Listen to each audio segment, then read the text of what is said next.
Olá, meus amigos, novamente muito bem recebidos no Reavaliando. Wesley, para quem não me conhece, vamos falar hoje de O Filho Bastardo da Rua Elm. A Hora do Pesadelo 3 com ele, o grande Fred Krueger, o herói da garotada. O VHS que eu comprei por R$ 10 foi uma pechincha no período. O DVD com a capa horrorosa, com a Patricia Arquette e o Larry Fishburne. Aquele pessoal da Play Art, eles tinham que levar sentenças fortes por divulgarem uma capa tão feia.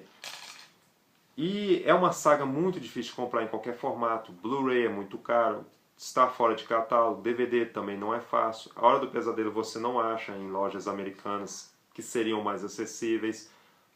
Em sites costumam ser muito caros os DVDs. VHS foram lançados em várias distribuidoras. Quem tem em qualquer formato, parabéns. Você é um felizardo. Parabéns realmente. E vamos destacar aqui o trabalho do Charles Russell, o cara que vinha... Ele começou lá com Roger Corman, chegou de Chicago para Los Angeles, ele foi aprendendo cinema na marra, é uma coisa interessante do Charles Russell. Eu tenho uma entrevista dele aqui na Herói número 5, ele se mostra um cara muito simpático. Ele faz o excelente remake da Bolha Assassina, a grande adaptação do Máscara com Jim Carrey. Ele dá uma escorregada a partir do Queima de Arquivo do Arnold Schwarzenegger, que não é um filme ruim, hoje está fazendo filmes de muita encomenda. Já o Wes Craven é o cara que dispensa apresentações, mas mesmo assim ele vinha de um cinema muito underground, muito violento, que é o Aniversário Macabro, o Quadrilha de Sádicos, que são filmes que você não pode ver com qualquer pessoa não vai aceitar, pode ter certeza, são filmes rejeitados até hoje. Estão tentando há vários anos trazer uma amostra do Wes Craven para o Brasil, mas é muito difícil, pois os centros culturais têm um medo incrível de exibir esse tipo de filme. E a Hora do Pesadelo, ela dava muito dinheiro para a New Line. Ela era como uma fábrica de pão, ao meu ver, ou de pães.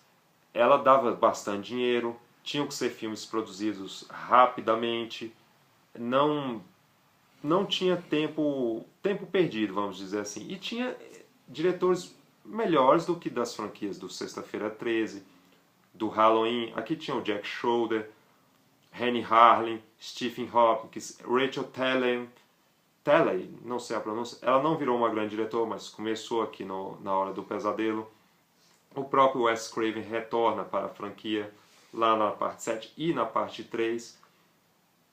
Mas a parte 2 foi muito criticada no período, embora ela deu mais dinheiro do que o primeiro filme. Talvez na parte 2 tenha morrido aquele clima de mistério, aquele humor negro que tinha bastante no primeiro. Talvez tenha inventado aquela nova família, aquele novo personagem, não tenha... Talvez o público não tenha engolido, embora tenha feito bastante sucesso.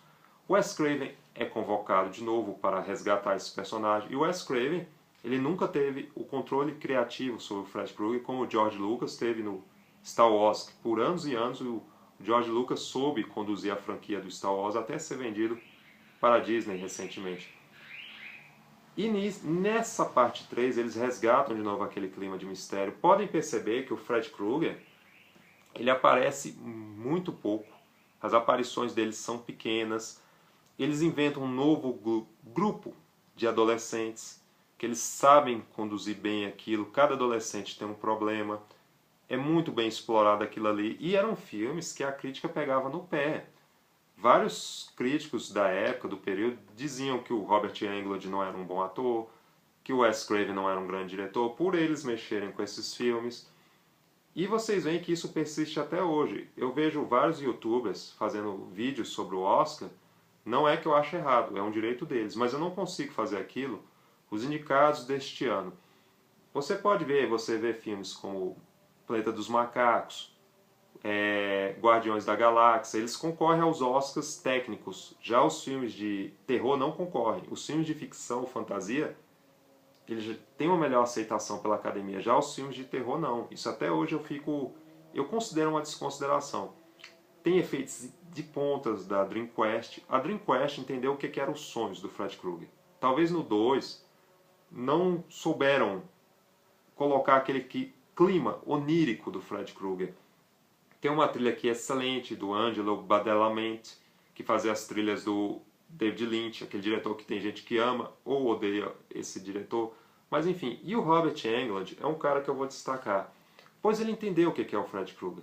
Fred Krueger é um cara safado, perverso, sádico, ele é um pedófilo assumido, ainda assim era fã da garotada, a garotada curtia, não tinha esse garoto nos anos 80 ou 90 que não curtisse o Fred Krueger, era um cara ousado, ele tinha já uma pegada de jogos mortais, ele já era um cara muito Jingle Sol. Na parte 4 tem aquela menina que vira uma barata, se não estou enganado. Ele gosta de ver o pessoal sofrendo, ele gosta de ver a tortura, ele joga um humor negro. Talvez faltasse isso nos vilões do período, o Michael Myers não tinha isso, o Leatherface também não tinha isso. E o personagem do Greg Wasson, que fez o dublê de corpo, ele quer ajudar aquelas crianças. Você vê que tem fotos dele com as crianças, ele tem uma relação de amizade com as crianças. E é um filme que a gente vê que é rápido. A gente vê que eles querem trabalhar melhor o elemento, mas não dá porque é uma franquia que deveria chegar rápido aos cinemas. Eu considero A Hora do Pesadelo 3 o encontro do Fred Krueger com o Estranho no Ninho. Um pouco mais macabro, mas é verdade. E você vê que o Fred Krueger ele gosta de torturar aquelas vítimas. Aquele menino dos bonecos, ele vira um boneco literalmente. O Fred Krueger, ele se amarra naquilo. Aquele menino mudo. Aquela cena da enfermeira. Quem não se lembra daquela cena da enfermeira? E o Fred Krueger, eu acho que ele corta os dois lados, porque ele, né, quem viu a cena da enfermeira sabe do que eu estou falando. Aquela menina que quer ser atriz, aquela cena da televisão, até para os padrões atuais, é muito boa. Tem a Zaza Gabor na TV, o Dick Cavett, que é tipo um Jô Soares americano. O Wes Craven sabe trazer de novo esses elementos de mistério para o Fred Krueger. Aquela trilha, aquela música, aquela cantiga de ninar, ou anti-ninar. Quem nunca cantou aquilo? 1, 2, ele vai te pegar. 3, 4, nananana. É lindo aquilo ali. Até hoje é cantado aquilo ali.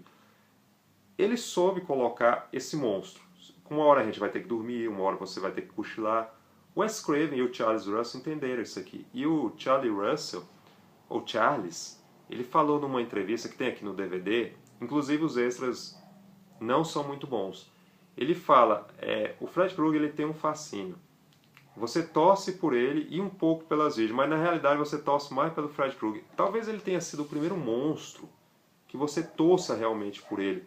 Porque lá no Michael Myers você também gosta dele, do Jason você também gosta dele. Mas aqui a gente vê que ele é um mestre de cerimônias. Ele é o cara do stand-up do terror.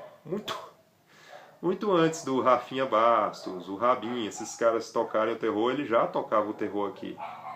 E isso é bem aproveitado aqui pelo Charles Russell.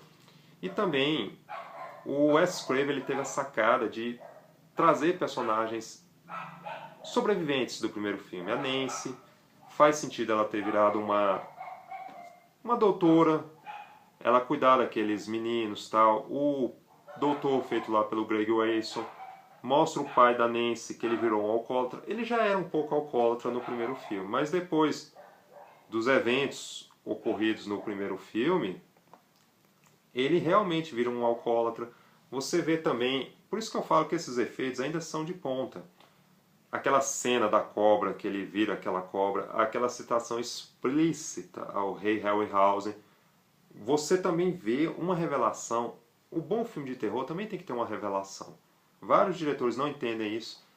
Foram coisas que faltaram nesse remake, que não é de todo ruim. Ele também tem suas qualidades. O Jack Earl Hale, que fez o Rorschach lá do Watchmen, o famoso personagem dos quadrinhos, ele está muito bem, ele também entendeu o Fred. Se bem que o Kevin Bacon já se ofereceu para fazer o Fred Krueger num futuro reboot, ou remake, não sei. Ele também entendeu, mas o Fred Krueger do Robert Englund, ele mostra que ele é um cara perverso. Isso a Hollywood hoje talvez não permita. A Hollywood hoje está muito politicamente correta. Ela não deixa mais você usar.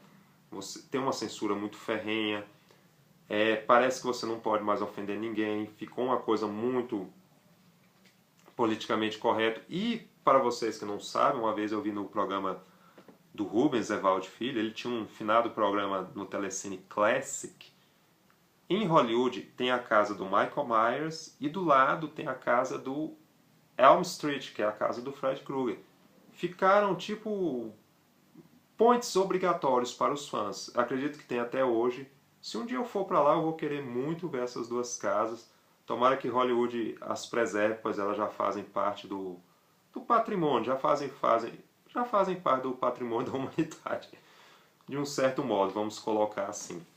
Mas enfim, é uma parte que realmente se sobressai a segunda parte. Depois teremos a boa parte do Renny Harlin, a parte 4. O 5 já dá aquela caída, e do 6 em diante eles têm que chamar de volta o Wes Craven. E também, por que eu falei aqui da revelação? Se revela quem é a mãe do Fred Krueger. Tudo bem que você vai saber no final quem é a mãe do Fred Krueger, mas é isso que é interessante. Você já percebe, depois daquela revelação, que o Fred Krueger era um cara que ele ia ser malvado, ele ia ser perverso, ele ia torturar as pessoas. E não é revelação tipo novela da Globo. Toda novela da Globo, a mocinha ou o mocinho descobre que o pai ou a mãe não são os pais de verdade. Nossa, mas eu acho de uma furada tão grande aquilo ali, mas tem gente que vê até hoje essas novelas, o que nós podemos fazer em relação a isso? Mas é esse filme aqui, A Hora do Pesadelo 3, e também tem revelações de atores que viriam a ser famosos, como a Patricia Arquette, o Lawrence Fishburne. E a personagem que eu mais gosto, que também é bem explorada, é aquela morena, que é a Punk. Né? Ela já tem problema com drogas, é bem explorada aquilo ali. Ela fez muitos filmes B e também quase filmes classe A. Ela fez o Paixão Sem Limites com a Alicia Silverstone. Ela ficou essa moça aqui. Espero que vocês possam vê-la. É a Jennifer Rubin. Ela cresceu bastante. Nossa, dá pra perceber que o tempo foi bom para ela. Que bacana. E continua atuando. Isso é bom, isso é importante. E também tem, não posso deixar de esquecer aquelas cenas do menino mudo com aquela enfermeira. Todo mundo lembra daquela cena da enfermeira. O rapaz que tem problema nas pernas, que você vê o Fred Krueger jogando aquele humor negro. Ele joga aquela cadeira incrementada. Ah, você não quer sentar? Está um pouquinho cansado. Ele joga aquela frase que eu também gosto bastante. Desculpe, garoto, eu não acredito em contos de fada. Isso aí é tudo muito bem explorado. É tudo muito bem explorado por esses diretores do período. Gente, eu queria fazer uns 3 vídeos aqui, se brincar, falando sobre A Hora do Pesadelo 3. Mas o nosso tempo, como sempre, é corrido. Eu agradeço bastante o acesso de vocês. Espero que vocês possam estar curtindo esses vídeos. Por favor, compartilhem, divulguem, deem aquele joinha. Vocês é que fazem a diferença desse canal. E até o próximo Reavaliando, meus amigos e amigas.